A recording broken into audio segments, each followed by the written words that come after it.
என் மீது பல குற்றச்சாட்டுகள் வைக்கப்பட்டிருக்கின்றன. வைக்கப்பட்ட அனைத்து குற்றச்சாட்டுகளும் 100 விழுக்காடு பொய்யான குற்றச்சாட்டுகள். கடந்த சில வாரங்களாக சில சூழல்கள் நிலவிக் கொண்டிருக்கிறது, குழப்பமான சூழல்கள் நிலவிக் கொண்டிருக்கிறது. என் மீது பல குற்றச்சாட்டுகள் வைக்கப்பட்டிருக்கின்றன. வைக்கப்பட்ட அனைத்து குற்றச்சாட்டுகளும் 100 விழுக்காடு பொய்யான குற்றச்சாட்டுகள்.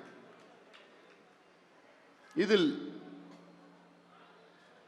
இன்னும் சற்று நாட்களில் உங்களுக்கு நான் தெளிவாக தெரியப்படுத்துவேன். நம் கட்சிக்காக, நம் சமுதாயத்திற்காக என்னுடைய மனம் மிகுந்த சுமையை சுமந்து கொண்டிருக்கிறது. நம் கட்சிக்காகவும் நாம் சமுதாயத்திற்காகவும் நான் அமைதியாக சுமந்து கொண்டிருக்கின்றேன். ஆயினும் நம் கட்சி இன்று தமிழ்நாட்டிலே எத்தனையோ சாதனைகள் செய்திருக்கிறது.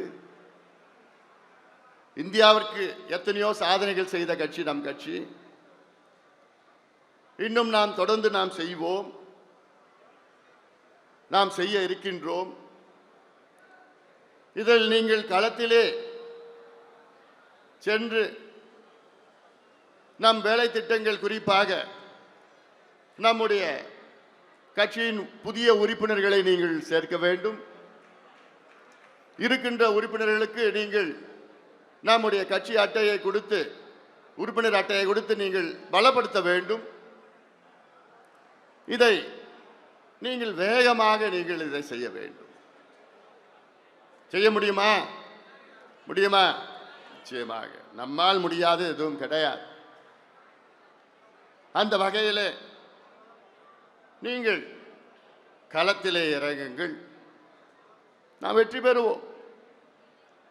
எனக்கு முன்பு பேசியவர்கள் எல்லாம் சமீபத்தில் நடந்த மிகப்பெரிய மாநாட்டை பற்றி பேசினார்கள்.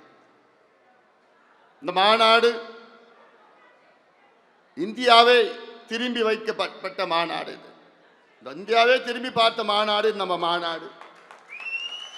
இந்த மாநாட்டிலே தமிழ்நாட்டில் உள்ள மற்ற கட்சிகள் எல்லாம் ஒன்று ஆச்சரியமாக பார்த்தார்கள், ஒரு சில கட்சிகள் பொறாமையிலே பார்த்தார்கள்.